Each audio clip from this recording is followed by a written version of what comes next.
Warhammer The Horus Heresy, Eidolon The Auric Hammer by Mark Collins. Chapter 5, The Shattered King. The ship shook around them, racked by tides only psychers could perceive.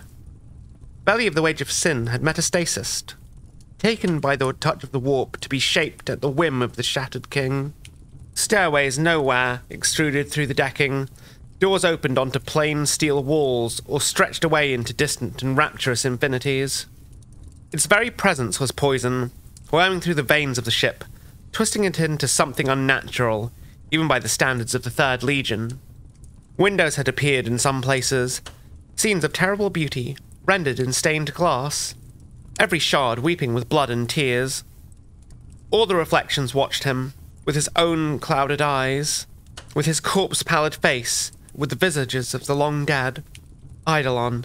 His name echoed in a longing refrain, whispered from countless lips, catching up to his mind like chains. Warp's madness stared at him, and he stared back. Not for the first time. Eidolon wondered what it was like to see through warp-addled eyes. Perhaps when it was over, he would find some example of the witch breed, drink down their memories, and taste their gift. His gauntleted hands twitched greedily, impulses surging through his bloodstream, saturating his mind, let Eidolon know that he was still alive, still able to act upon the game, to be a player upon the stage. As your father taught you, he thought. Now he preens, with terror in his sights, roused from beyond the veil, free to be a slave to the gods, to Horus, to his own appetites. Eidolon hated Fulgrim, and yet he still bore that fawning adoration that had so defined his existence. His hand had been the hand to wound him, the will to reshape him, that demanded some morsel of respect. Perhaps one day there would be an accord between them, if not a reckoning. Little sport, Malachus grumbled as they continued onwards. The captain had taken to following close behind von Calder, reaching for him almost playfully with his kindled claws, letting them snap at the air. Drenched in their blood, anointed in their malice, Malachus could not see that he was little different to the demons they had fought. Eidolon might have pitied him once. Now he was merely frustrated. The true challenge lies ahead, Vociferon put in. The swordsman shared Eidolon's agitation. His weapon swept through the air, cutting without target, yet ripe with intent. These falsehoods are distractions, as all things of the warp are. Pretty distractions, Malachus cooed. Demons taunt before they play. When you have felt their claws upon your flesh, not merely caught against your steel, well, even you might feel something. Only Plegua moved in silence, bringing up the rear. The cacophony shuddered and spasmed, his collar contained within his transfigured flesh, yet still palpably visible. Darwin's death had muted the song they had shared together, and now Plegua carried its melody alone. You will have vengeance, brother, Eidolon promised. We all will. The song must be appeased. Plegua forced the words out in a breath he hissed. There will be a reckoning. A reckoning. Eidolon smiled. The reflections that surrounded him did not return it. The walls of the ship had transmuted once more. Gone was the impossible bone. Instead it was formed of glossy black stone, flecked with motes of colour and light. Luminescence danced within the rocky prison, following them like figments and dreams. The rearing stonework reminded Eidolon of the petrified woodlands of his youth. Great chasm forests carved out and flash-frozen in the ancient wars of strife. The noble families of Europa had claimed that things dwelt in those ruined copses, fair and yet unkind, waiting to steal away their children and leave monsters in their place. Yet, when the true monster came, with his science and his carving knives, you gave us up to him. You called slavery and hostage-taking an honor, and bade us swallow down our bile for the sake of survival. Eidolon viewed his life before his ascension with nothing but disdain. The rites and surgeries that had made him Astartes, made him one of the storied Third, had been a catharsis, remaking his world so that he could bring low the stars. Weakness and foible had been banished, and it was not until they had been reunited with the Primarch that the Legion had understood what it aspired to. Claws against his unarmored soul, dragging him down through fire and blood and madness. things cavorting about him in their lunatic courts and congregations, dancing to the tune of gods and monsters, hungry, forever hungering, their teeth red with his own life's blood. He culled the thoughts ruthlessly. Each one was a cognitive cancer, desperately trying to subvert his path. The past was dead. Only the future mattered.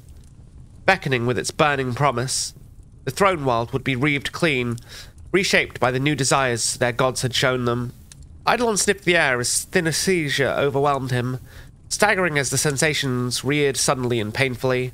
Traitor! The voice screamed from the blackness, almost driving Eidolon to his knees. He let a hiss pass between his clenched teeth, looking around at the other warriors. They were already in motion, prepared and eager for battle. Malachus's claws snapped alight, and Vociferan's blade swept around, already primed. Crooning things shambled out from the shadows, their forms indistinct and twisted. Darkness clung to them, trailed along like shrouds. Here and there, Eidolon could still see the marks of rank. The fragments of uniform melted against uneven flesh. Gold braid glimmered in the fading light, strung like a noose around a distended throat. They had been crew once, lost to the warp as the ship shifted around them. Their bodies stretched like melting picked film. They were now barely recognizable as human. Too many teeth gnashed in jaws that were forced to impossible dimensions. Screaming and moaning, singing with too many voices. Limbs bent double and rent to strange angles, clawed at the walls, gouging the decking with relentless agitation. The monsters filled the passageway, shoulder to shoulder, packed in like cattle, pressed against the barbed walls and decking. Blood ran freely down their faces, smeared like paint upon canvas. As one, as though guided by a single consciousness, each head snapped around, milky eyes locked upon Eidolon and his man. "We could be so much more," they warbled. One voice undulating from their gaping mouths, projecting a wall of sound that rivaled the finest efforts of the cacophony. "Embrace me!" The laughing guile of the demonettes was long behind them, stripped away to only this desperate keening. The things were mere puppets now, caught in the orbit of a force greater than themselves. Knives clattered against the deck as the monstrosities dragged themselves forward, perched on stilts of repurposed bone, their every movement adding to the chorus of fugue and madness that permeated them. They came forward in a rush of flesh, bones exposed where it had peeled back, witchfire flaring behind their eyes or animating emptied sockets. Malachus and Vociferon moved to meet them, with the unity Eidolon had thought long since lost to them. In near-perfect concert, guarding each other's flank, blade and claw flared out, and limbs began to tumble away, arcing through the air, streaming blood and fragments of bone. Pseudopods of tortured flesh lashed for them, coiling about arms, seeking to drown them in a tide of demented skin and muscle. The two warriors heaved two bulky, roaring creatures, bull-headed and thick-necked, to one side, impaling them to the walls. Blood boiled off around their weapons, filling the close quarters with a rancid stink. Everything was reduced to the wet reek of sickness and mutation. All perfume and extraneous scents were forgotten, obliterated by the animal husk of the broken mortals. Eidolon spat to one side as he advanced, turning Gloria Eterna over in his hands. "Is this all you have?" He laughed. "A petty king of a paltry kingdom. Why don't you challenge me yourself?" The monsters laughed as one. Even as they began to die, Malachus drove his claws in like punch daggers, over and over, drenching himself in black blood and ash. Vociferon took a more measured approach, each strike precisely calibrated to rend limbs from the central mass of one of the creatures. Eidolon hefted the hammer aloft and drove it down, atomizing a central monstrosity in a single stroke. Lightning whipped and crackled down from the head as it continued on, through the gory remnants of the enemy, into the decking itself. The ship screamed around him, like a wounded beast, as though the guts of the wage of sin had become just as linked to the will of the shattered king. "He puts servants and slaves in my path because he is a coward." Eidolon snapped, adding another monster reared at him. Jaws wide, spraying acid saliva. He seized it by its throat and squeezed. The monster croaked and struggled, suckered tentacles made of human meat hissing and scratching against his warped armor. They tried to claw free some of the gold that had melted and flowed along one pauldron, then fell away limply. He felt the neck snap with a satisfying crack, and cast it down amongst its dying brethren. No mercy! No mercy! The last of them called as they slunk low to the decking. Eidolon sneered and drew his pistol, aiming it directly at the massed monstrosities, begging in their weakness. I do not need his mercy, Eidolon pronounced. I only need his death. The warriors passed beneath arches of human bone, carved by the hands of legion artisans that had now turned feral. The osseous matter had grown and swollen, spreading in questing fingers, catching the light on bladed edges, like the antlers of some vast beast. Others had pushed forth like a bull's horns, or a ram's curled protrusions. Stairs stretched out ahead of them, lit by hovering orbs of witch fire. Eidolon pushed onwards, up, away from them, towards the dais that surmounted the ascent. Atop it sat a throne, carved of the same lustrous black stone. Flowing back and into the meat of the ship, an indistinct figure reclined upon it. As he drew closer, Eidolon could see that it bore the shape of a warrior of the legions, yet not clad in flesh and ceramite. It was forged from the same burning warp fire as the unnatural lanterns. Eidolon reached his belt and drew his pistol, holding it out as he advanced. The weapon had followed him into treachery, just as Gloria Eterna had. An example of ancient, priceless archaeotech. Lately the weapon seemed to have almost developed a mind of its own. Eidolon scarcely knew what would emit from it, only that it always brought the most exquisite deaths to his foes. That was enough in the illuminated age they inhabited. Name yourself, Eidolon said.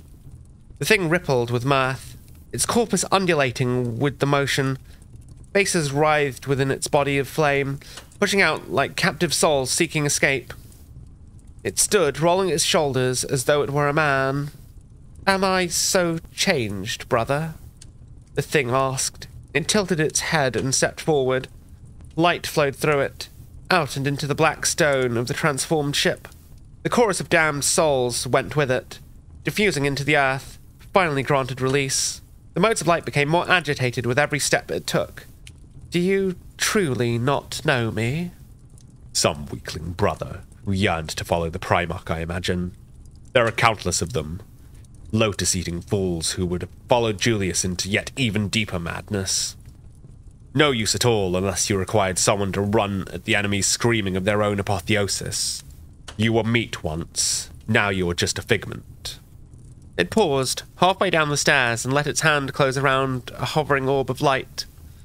It looked down on Eidolon with a pose of bemused disdain, poised at the ready to strike, to leap from its meter's-high perch. You insult me, Lord Commander, it said. I shall no longer simply be the Shattered King. No, no longer. I shall be the mirror of the Dark Prince in the Ascendancy. Eternal and yet newborn. I am inevitable. Unceasing. We share a common destiny. Spare me, Eidolon sighed. If I have to listen to another dull idiot who believes himself to be Slaanesh caged in flesh, then I might as well end myself. The king threw its head back and laughed. Perhaps you should, Lord Commander. Simply give in to the oblivion that you crave and... Eidolon squeezed the trigger. A beam of exotic unlight flashed out, impaling the advancing figure. The Shattered King paused but did not flinch back. Black lightning crackled across the fire of its being. Before being absorbed, darkness flickered and danced within it as it was swallowed down. Eidolon snarled and walked forward, holstering the pistol and bringing his hammer up with both hands. He swung it down, aiming directly for the thing's skull. The hammer's progress stopped.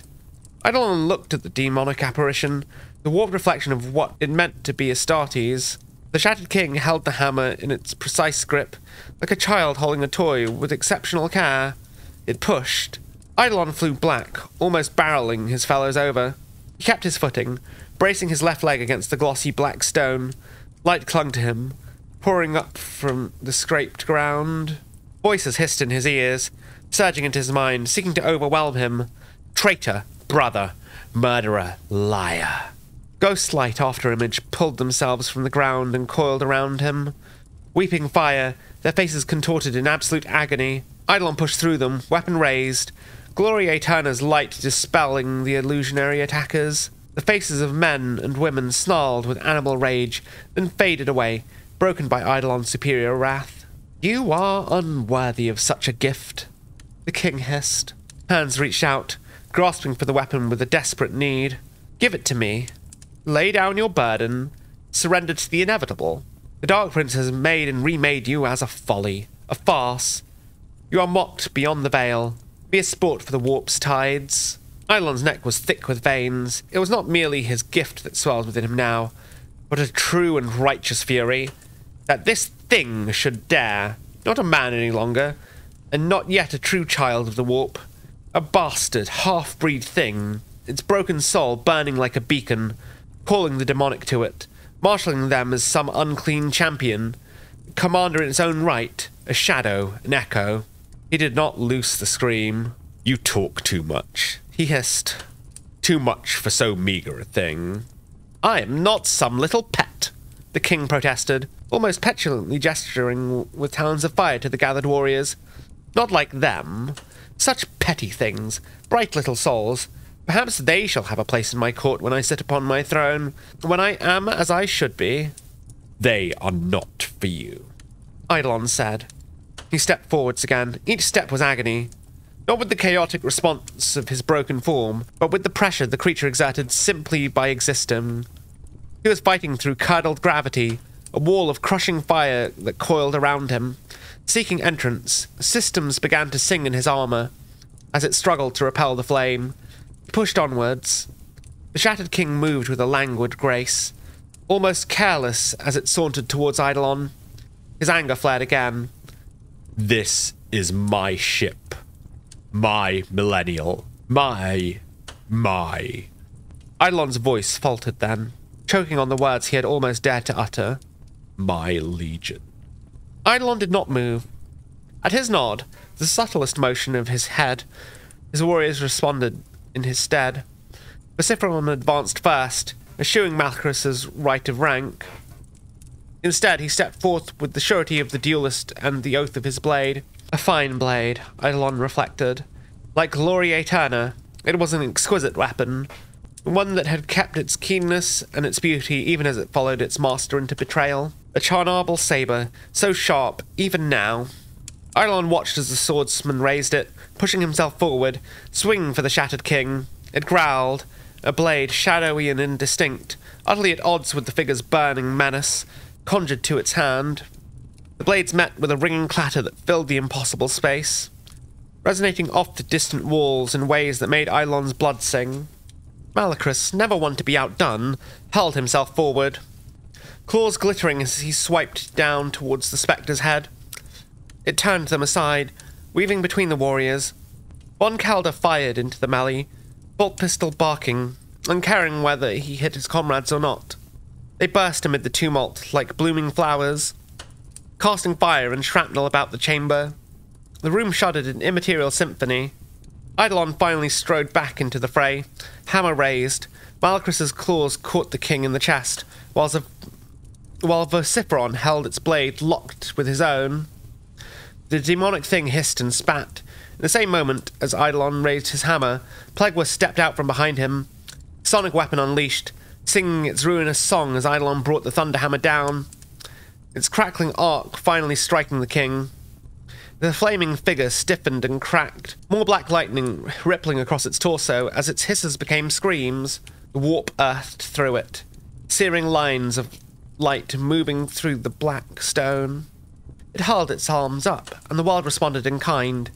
The warrior staggered back, stumbling through the sudden rush of wind and blows of some invisible force. Malachus hurtled back, armor cracking as he impacted a glowing pillar. Vociferon was thrown upwards, cursing as the darkness took him. Plagueis and Eidolon both tumbled backwards, but at the last moment, a hand snapped out and caught Eidolon about the wrist. "Oh, my brother," the king hissed. "You do not escape me that easily." It pulled him backwards, into its burning embrace, as the flames surged higher and enveloped them both. Black lightning crawled along Eidolon's armor, scouring cracks and lines of fire into the lacquer. One of the Shattered King's hands slipped down and seized for Gloria Eterna's haft. Eidolon fought. Every part of his body struggled and recoiled, and he drove a knee up and into the thing's gut. The flames rippled and surged up again. A peculiar absence of pain had begun to spread along Eidolon's arm, a numbness that crawled from where the king had reached for the hammer. Eidolon butted his head against the demonic thing and watched as it merely laughed. Then it was gone. Eidolon whirled about. He was alone. The other warriors under his command, the great throne room, all had faded. There was only darkness and the smoky residue, the drifting, lingering mist of a dead inferno. He staggered through the fog, swinging wildly like some inelegant berserker, cutting through the half-imagined vistas of the immaterial. Laughter chased him.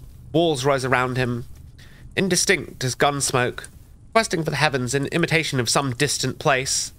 Things moved just out of sight, darting here and there with a graceful ease, trailing iridescence through the mist.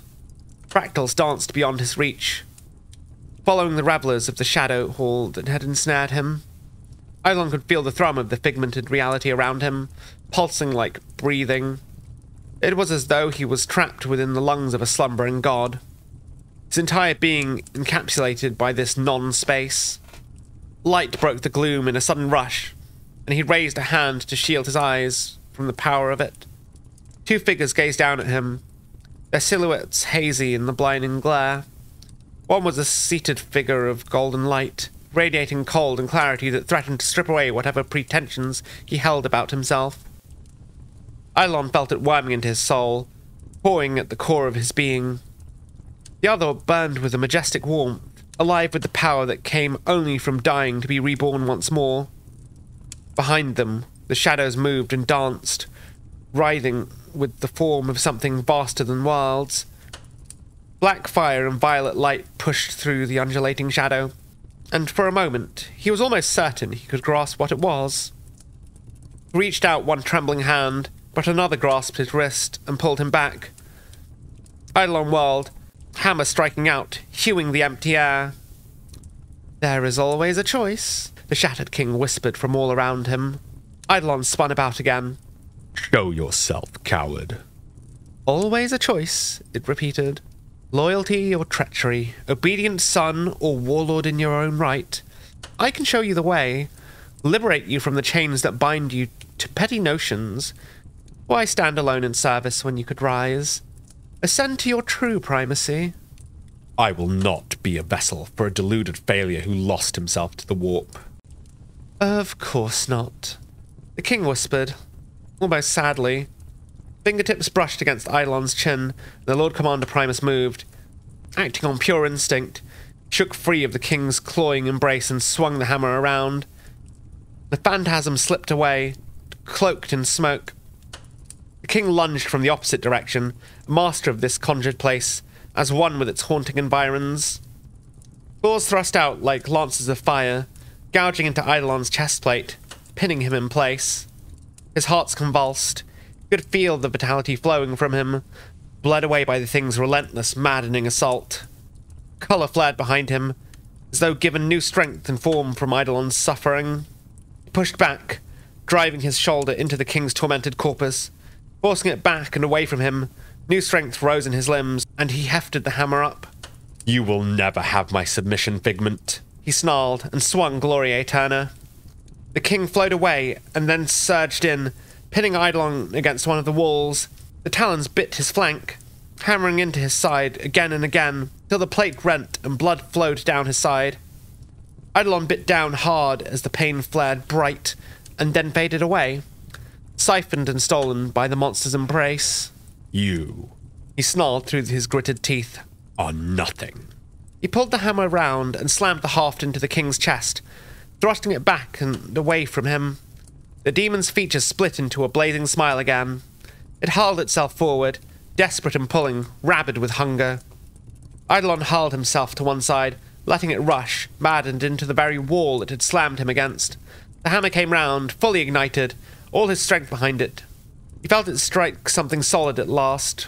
Reality broke around them, the black stone suddenly rushing in, a fractal nest of competing reflections, each one like a universe unto itself. The images of Eidolon cursed and howled, tearing at their own ruined flesh with taloned fingers, breaking bloody lines down their skin. He ignored them. He struck again. The world snapped back into place around them. The other warriors looked around, suddenly as their master and his opponent materialized from the roiling sea of shadow and flame. Fire gouted from a great wound in the king's flank, whipping madly as the demonic being tried to maintain its piteous cohesion. The king fell to its knees, flames dying upon its body. A second wave of pressure bellowed from it, driving the others back. Eidolon held firm. His grip tightened as he hefted the hammer once more. He brought it down again and again, hammering it into his foe.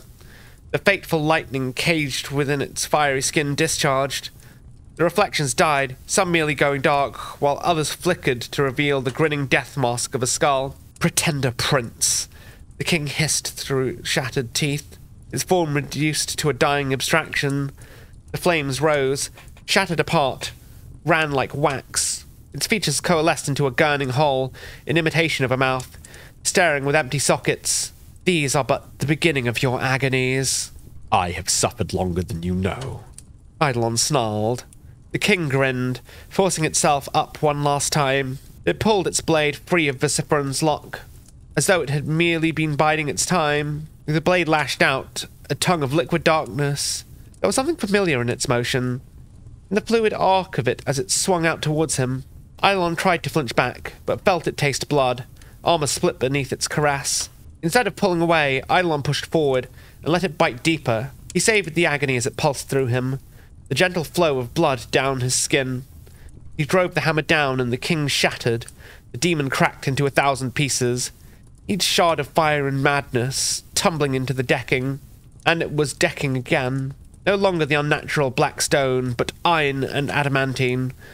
Malachris laughed, the sound low and lyrical in the sudden silence of reality, mimicking the dead king's broken joy. Plegwa was trilling behind them, head tilted, listening. The reactors have kindled once more, and the Gellerfield burns, he said. Eidolon looked at him.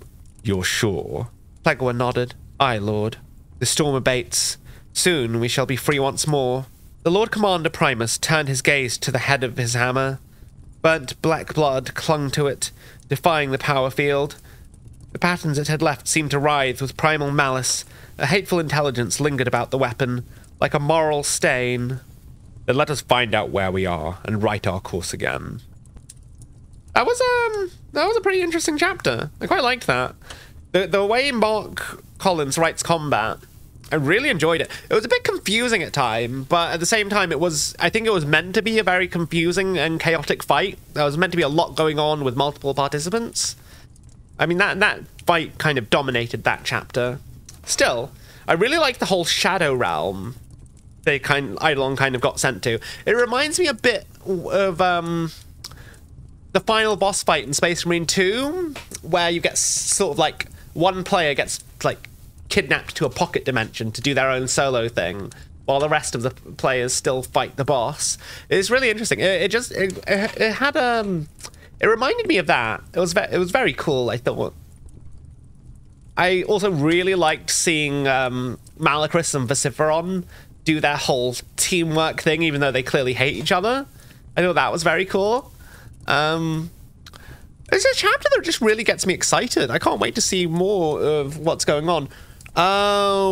We are actually we're about a third through the whole book at this point, from the looks of it. It's not a very long book, honestly. It was only chapter 5. One thing, the Shattered King, I can't help but wonder who they are.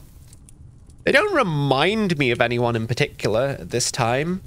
The only one I question is, there's clearly someone who knows Eidolon and has it out for Eidolon, but that doesn't really narrow it down. A lot of people don't like Eidolon, so there's a bit of me that wonders if maybe it is Eidolon from a different timeline, because like we all know that the warp isn't a place where time is fixed. Everything that ever is exists all at once, and yet not. It's a bit messed up and very interesting. So I think it's safe to say that this is not the end, and definitely not going to be the last time we see the Shattered King. I can't wait. I think he's an interesting and I think he's a very interesting antagonist, and I think it'll be great to see more of him. I think it'll be interesting if nothing else. But yeah, next chapter soon.